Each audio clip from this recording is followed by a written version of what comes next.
Hi, this is Moses Gumadi. Welcome to my channel, the Hebrew Bible. Today we'll look at Genesis chapter 1 verse 3. Let there be light, and there was light. Or, as I can say, may he be light, and he was light. We read in the Hebrew, Vayomer Elohim YEHI or YEHI or. It is translated as let there be light.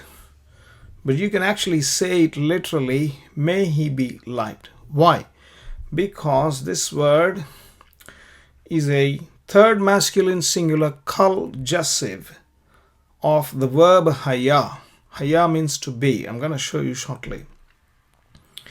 And this is a jussive, means it is a wish or a mild command. Not mild command, sometimes mild command, not a strong command. And wish, a strong wish or a request. May he be. Why he? Because it's third person masculine. Okay, so that's the more literal form, may he be. May who be is a question that we need to, of course, explore. Now, if you would like to know what is this jussive, the third person masculine kal jussive. What is this kal and what is this jussive? Very briefly, Hebrew verbs have conjugations, the ones that are mentioned here: katal, yiktol, vayiktol, cohative, imperative, jussive, etc.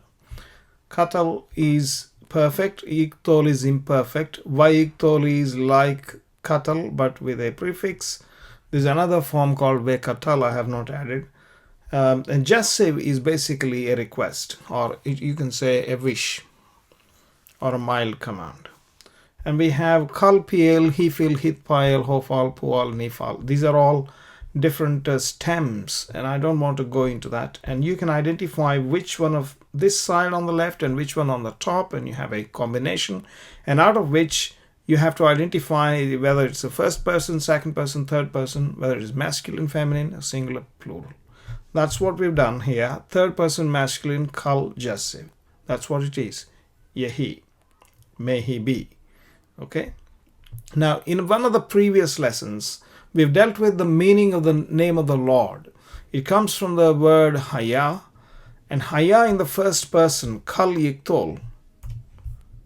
Kal yiktol would be ehyeh.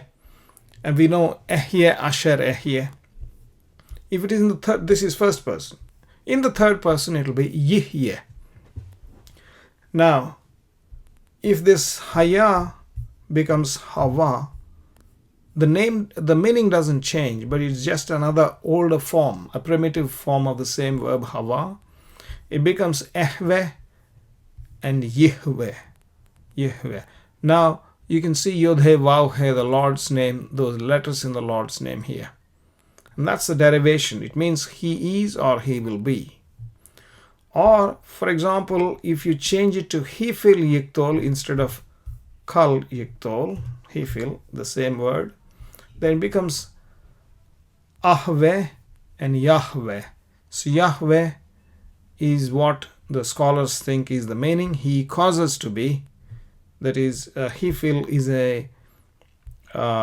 it's a causative verb, as opposed to the generic kal, which is. Here he causes to be. So these are the different variations of the verb. Now if I take the same word haya and take the jussive, it will be YEHI. In the feminine, it will be tehi. I'll come to the tehi later on. But now YEHI.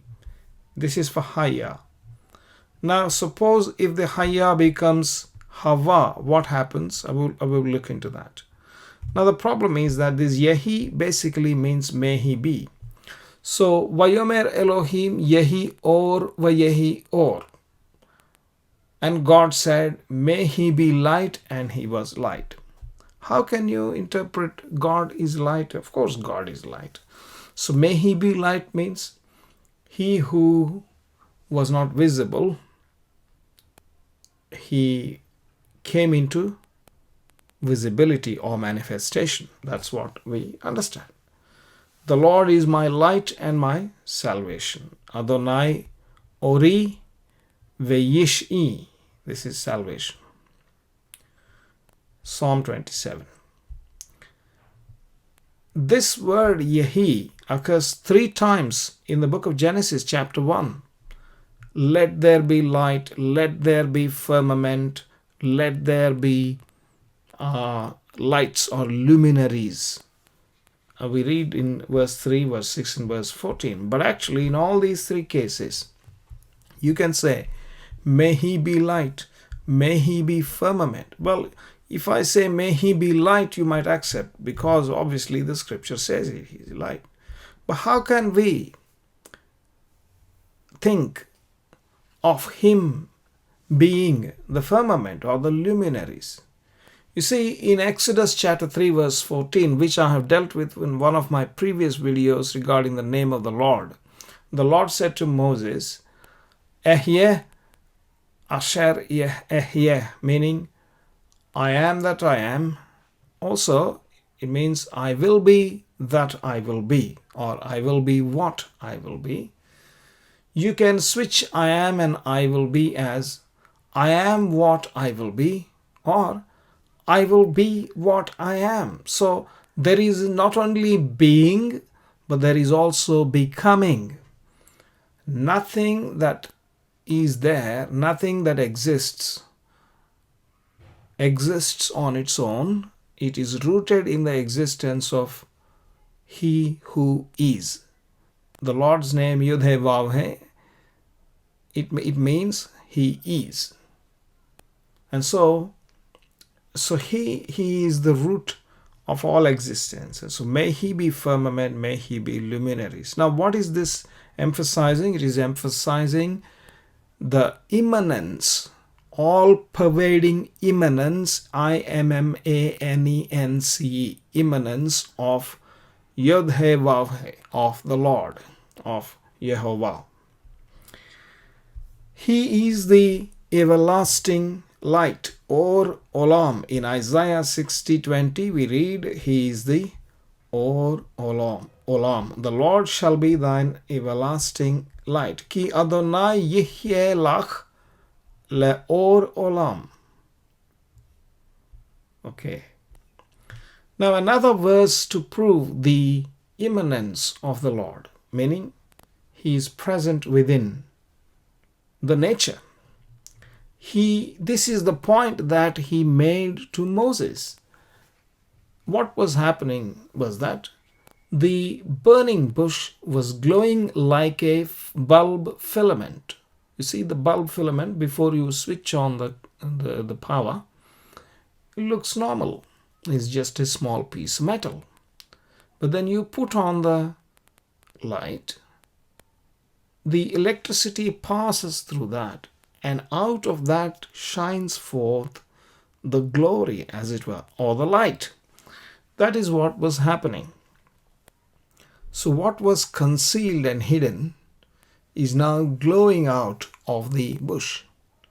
And so this word that is used in the English translation is who dwelt in the bush, King James Bible says, but actually it is who's dwelling in the bush, kal participle active.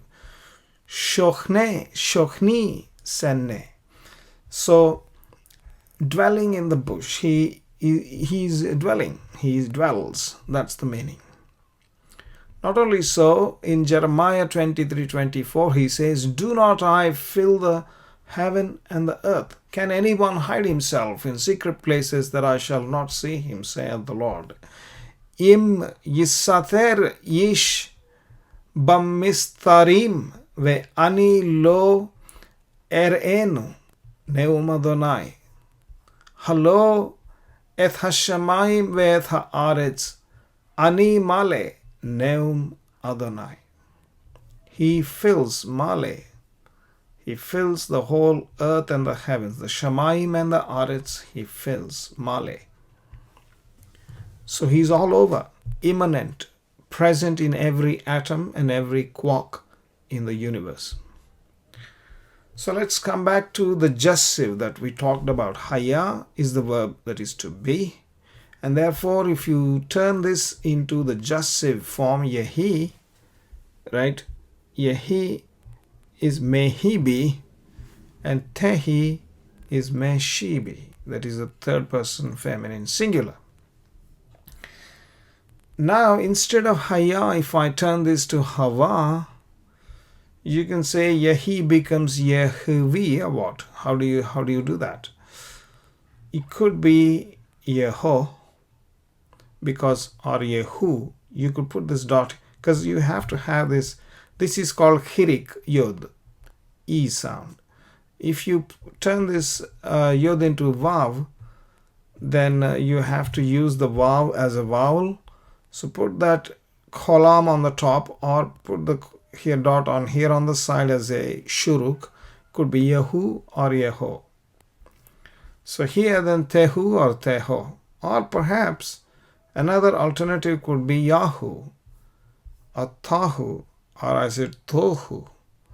Now tohu means confusion or avoid. We read in Genesis chapter 1 verse 2, it is all linked up. Veha aretz hayata tohu vevohu vechoshek alpene tehom. So tohu, I'll come back to tohu. But here Yahu, Yeho. Yahu and Yeho is also God's name. I will do another video. We have looked at previously the name YHWH or YAH, the 2-letter name of God. We've looked at the 4-letter name of God, but there is a 3-letter name of God, Yud-He Vav, which is Yeho or Yahu. And that name is used throughout in the scriptures in the form of Theophoric names. For example, Yehonathan. You have a Yehonathan. That can be turned around, and if this is prefixed, it is Yeho. If it is suffixed, it is Yahu. So Yehonathan becomes Netanyahu. Well, the ex-prime minister of Israel. At the moment, he's not a prime minister. Somebody else is there. Hopefully, he will become again. We don't know. Netanyahu, Yehonathan, Yehoyahaz, Yehoachaz is Achazyahu. The meaning is the same. Roughly, slightly, maybe it will change. Yehoyachin. Yehoyachin is Yachon Yahu. Yachon Yahu. So Yeho and Yahu appear in the Theophoric names. So then Yeho could be Jassiv. Yeho means may he be. For example, may he be Nathan means the giver. May he be the giver. The old way of interpreting was like the Lord or Yud-He Vav-He, Yehovah, has given. That's how they read it. The Lord has given. Well, you could interpret this as Nathan. There was one guy called Nathan, the prophet. Nathan, his name means giver. And so Yehonathan means may he be the giver. So it's a wish. The Lord, let the Lord give. You could say that as well. So Yeho, just as I said, Yehi is a gessive form of Haya. Yeho or Yahu could be the gessive form. I checked with couple of scholars, and I think they seem to be okay with that. They agree. Well, although the problem is that these kind of forms and these vowels, because it's biblical Hebrew, we can't really look up in the Bible and find all these forms for the gessive. These are rare forms, and especially these are weak, doubly weak verb, as they call Hava and Haya, because these are guttural letters, and so it is very difficult to obtain. But it is for sure that Yehi is the right one. It is used throughout in the Bible, but this for the He Vav He, Hava, we don't have a form. But I suspect this is the form, which then explains the 3-letter prefix or the suffix of the Theophoric names. Now, not only that, the Israelites apparently actually used the 3-letter name. In the LXX Septuagint, IAO or Iota Alpha Omega, Yao is how probably it was pronounced, was used in this manuscript. So people think that the Septuagint doesn't have the Lord's name, the Tetragrammaton. Well, it had this. And then there are other copies which had other forms of the Tetragrammaton. That's another story. Let's not go there. And this is 1 BC.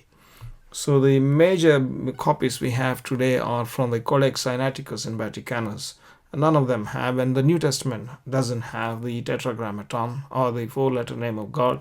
My suspicion is somebody has fiddled it and taken it out and replaced it with the Lord. Maybe not, I'm wrong, but I can't really prove, but I do strongly suspect something of that kind has happened, because the previous old manuscripts of LXX did have that much evidence we have. Also, the temple of Yahweh or Yehu or Yahoo, however you want to pronounce, was there in Egypt, and they discovered elephantine papyri, and they found a lot of references to this name. Also, among the Jews, we see this quotation from Diodorus Siculus in 1st century BC. Sorry, this is the source. Among the Jews, Moses referred his laws to the God who is invoked as Yahweh. So the same iota, alpha, omega. Also, Yahweh occurs in Mount Ebal curse tablet. I will show these things probably in a different video, and I will do a video on Yahweh or Yahoo separately. Now let us come to the tohu, tehom, tiamat. Remember, I showed you here Yahoo or tohu. I'm vocalizing our tohu. Well, tohu is a separate word. I have not seen any scholar who has identified this as a gessive of the verb hayya and made it tohu like this. This is my gut feel guess. It is quite possible it could be, or you have to say teho. Now the thing is, if all these vowels and dots have come, of course, from the time of the Masoretes, 8th century, 9th century. I'm not saying the vowels were in there; the vowels were there, but they did not put those dots in the text, and so the old text did not have these dots and dashes, the vowels, and therefore. If you take off the vowels, it's just the same. The tohu, the letters are the same. So you could interpret tohu as the gessive, may she be. And so, may he be is good. May she be is confusion. That is what it is a void. And there is a link, it looks like tehom. Tohu, tehom is there in Genesis 1:2. What is tohu and tehom? And the earth was without form and void, and the darkness was upon the face of the deep.